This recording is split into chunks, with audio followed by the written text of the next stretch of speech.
All right, so there's what I ended up with. As you can see, it turned out all right. By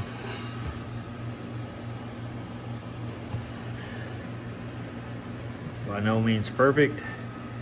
And as I said here, as I got down to this end, this is where I spliced it together, and I just kept burning away, and I was like, all right, I'm good with that because it's just a brace, and I'm not even sure if I'm going to use it anyway, because Juby is going to send me some, he said, new ones or aftermarket ones, so I'll get a look at those. This one to me looks more bent up than this one. I don't know if that one's correct or this one is correct, but I didn't bend this by welding all this on there because of this rigid piece there. It just was like that. So you can see it's just a little bit higher on this end. So it'd be nice to have, I'm thinking this one's bent a little bit, but it'd be nice to have something that I can compare it to. This may be actually what they look like. And it seems like on Daryl's car, it was more flat like this. It wasn't as V'd up like that as this one is. So, and so yeah, you can still tell, you know, where I seamed this in. It's not going to be like flawless, but as I get better, maybe it will, maybe it won't. I've seen some really, really good welders, and they still have some little imperfections, and I think that's just part of it. I don't know that you're ever going to get that completely out. Now, I have seen guys on the Instagram that show pieces that are absolutely perfect, but again, you can show whatever you want. You can, I mean, I could show you this area right here and say I did this, you know, welded this, and say, yeah, look at that. But you know, it's easy to show your best side when you're putting stuff up on Instagram, or when you're putting, you know, obviously you're not going to throw your worst side up there. I mean, nobody there really does that. So, but that was good practice for me. I've had some comments, you know, saying I could have done it different ways, and absolutely, I could have taken a hammer and dolly and made this piece. You know, if I was going to make this piece for a long time, you can make a little buck and, you know, make them over and over again. This whole piece, as a matter of fact, you know, you could do. I'm not much of a woodworker, but I mean, if I got into that type of thing, you know, where I was building one-off type car stuff, you know, that would be something that, you know, you might look to get into, but this, no. For my cars, this car and the other car, I can pretty much buy every piece aftermarket. I don't necessarily want to, when I can do stuff like this and be creative and try to, you know, see what I can do with my own skills and hone my skills, really. I need to blast this, and I'll probably put Oslo in both of these and let them sit for 2 or 3 days, and then clean them up and just spray prime, single stage spray prime, and maybe some black paint just to keep them from further rusting, because, you know, it'll be a while before I either use these, or if I get the ones Juby sends and they're in way better shape or whatever, I might use those. So we'll just see how that works out. Anyway, so and if this has been up, it's obviously it's fixable too. I mean, hammer and dolly you can do a lot of stuff with. But like I said, I got 2 new toys. That one there, the TIG welder, and then I had never used my and it's back behind everything over there up against the wall. I had never used that for actually making a piece, so I thought I'd try it. And so I learned some things, and that's ultimately what I was after. I shared it with you guys. As I was learning. I mean, I'm making mistakes as I'm learning. You've seen me go over it multiple times and bend it up and twist it into, you know, the part was too small. I should have took off with something maybe this big and bent that piece in, and then cut that piece off, or whatever. Would have been probably a lot better, but that's how you learn. So that's how I've always learned on pretty much everything. So just make mistakes and you learn, and then you go, okay, that didn't work, let's try this. Okay, that didn't work, okay, let's try this. Oh, that worked. That okay, we'll stick with that until we find something better. Or you watch somebody on YouTube that does something and you go, wow, that's way better than the way I've been doing it, which has happened a lot. I've learned a lot off YouTube. I've learned a lot of the right ways to do things, a lot of the wrong ways to do things. And again, that's perspective, because you've got guys that have hundreds of thousands of viewers that people think they're doing it the right way. And in my perspective, they're really not. They're I don't know. I hate to speak poorly of people, but sometimes they just don't do it as the way I think I would do it, And of course, I'm a perfectionist, so they're putting out a lot of cars by the time I haven't even, you know what I mean? That's the detriment of being a perfectionist, I can't even say it, is that you spend so much time trying to perfect every little thing that you end up, taking forever to build a vehicle or whatever you're working on. So I don't know what got me into that. I don't know why I needed to go down that path, but again, I'm not trying to bash people. People are in different places. If you work like I do and you're trying to make a living, you're screwed. You're starving to death. Me, I'm just playing. I just come out here and play. I find something and I play. This is ready to go back underneath the car, and I can bring it back down and get everything fitted back up and start, the weld process. And so, I'll just keep going and keep playing until it finally someday gets together.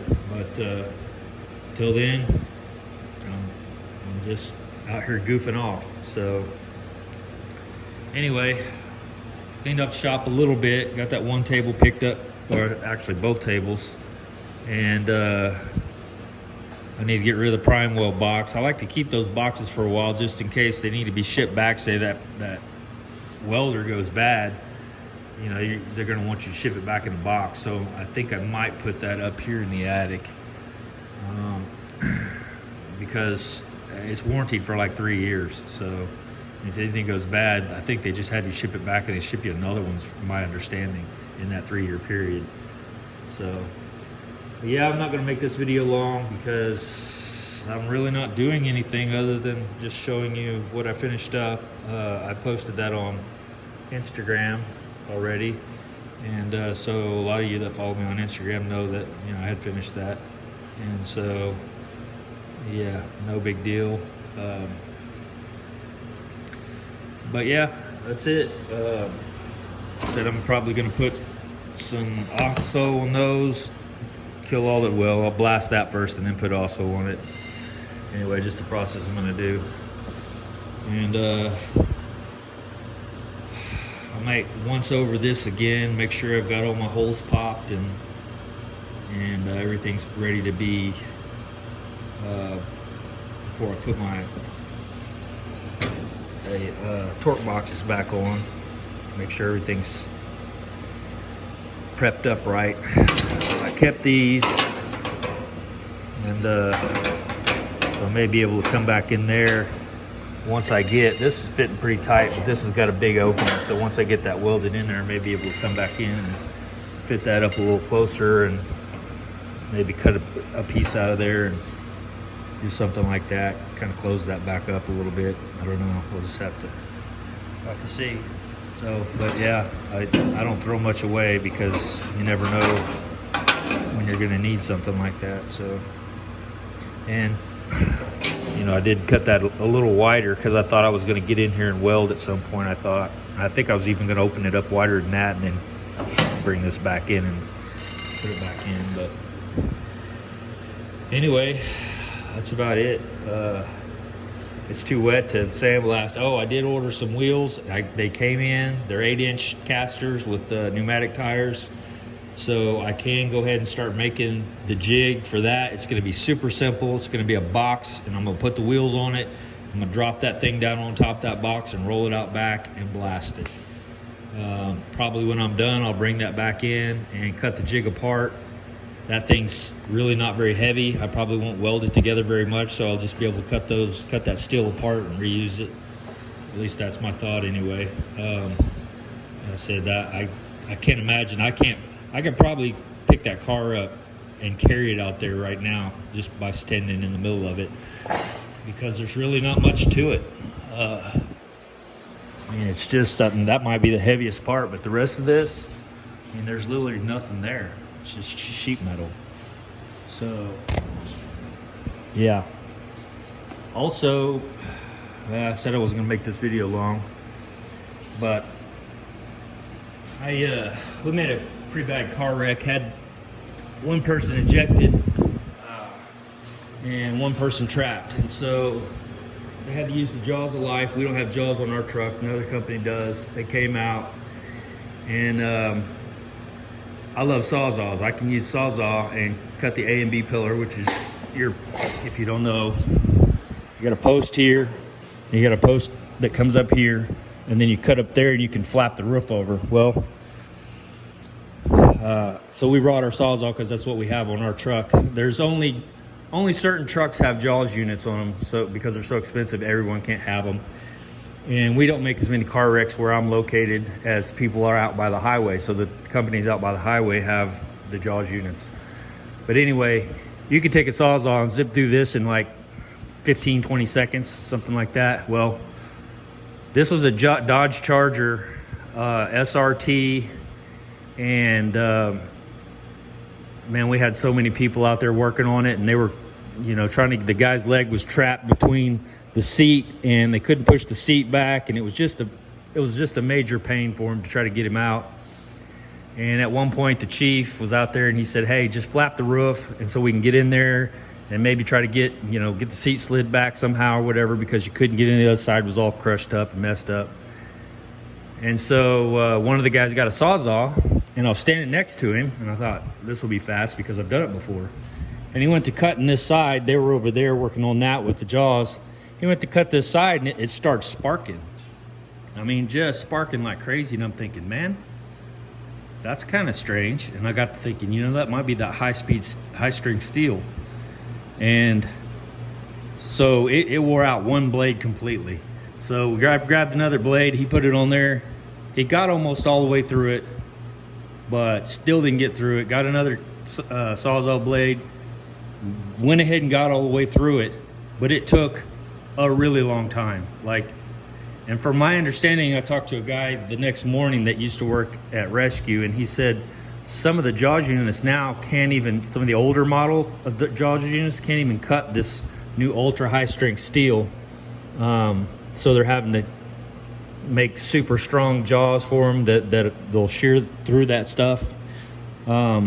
So that was good to know, because then I thought I can sawzall A, B, and half that and be done and go around the car and flap the roof literally before they can get that big pincher up there, and because they got to hook it up to a generator and all the stuff. And so yeah, I learned something last night. These new cars not built the same way as the old ones, which brings me to my next point. Roll cage, super important in these cars, because that guy was being chased by the police. I think they were going over 100 miles an hour down one of our city streets. Hit a pole head on, broke it in half. The pole was hanging by the wires. Luckily it didn't come down. It's just hanging there because the other poles were supporting it. Went through a bunch of trees and small trees and brush and bushes and stuff. Went through through a fence and ended up ejecting one guy, and then the other guy, the car came to a stop in someone's backyard. And I got to looking at the car, and it had airbags and everything, and I was like, man, if this had been this Camaro and I was going over 100 miles an hour, I wouldn't have lived. There's no way. It just wouldn't happen. These cars are built so much better. And if you look up high-strength steel, ultra high-strength steel, and even a metal called boron, I guess they're making these cars to where they're literally, you have a roll cage in your car in a lot of the newer cars. Maybe that's the standard now. But it definitely woke me up to the fact that this thing, if I want to race it, it definitely needs to have something more than just this tin can. Because that car came apart. It was almost a full city block of pieces and parts that we had to clean up out of the road where it completely just tore into pieces, and all that was left was that cage basically that they were in. And I was like, man, this is impressive. They made these cars to where, I mean, like I said, this one dead, that one dead.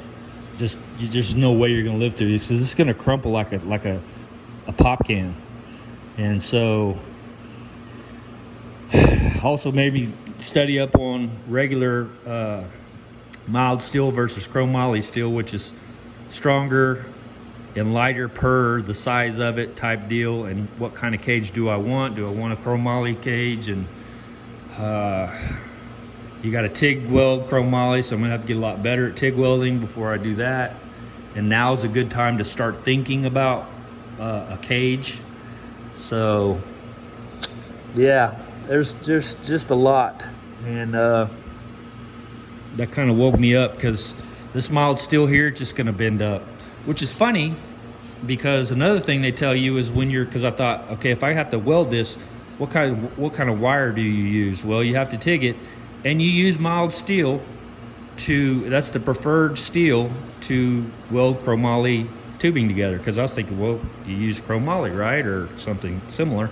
No, mild steel, which is kind of crazy, but that's what it says. So, but if you guys know something different, let me know, because look, I'm still learning. After we got back from that wreck, I stayed up probably another hour or so studying about what those cars, because that blew me away when he couldn't cut through that A-pillar. Or he did, but it took a long time. So anyway, that was a squirrel moment for me, to you. But yeah, both the guys that were in the car running from police lived. One of them probably has a broken ankle. One of them he had some probably internal injuries, but he was still talking when we got on scene. But it's amazing how they're building these cars now. The technology is, I mean, it's just unbelievable. It's like a tricycle versus the space shuttle. I mean, it's unbelievable. That may be extreme, but I don't want to go 100 miles an hour in this tricycle without some kind of protection and cage of some sort that's going to hopefully keep me in one piece if I happen to hit something or someone hits me or whatever. But all right, guys, have a good one.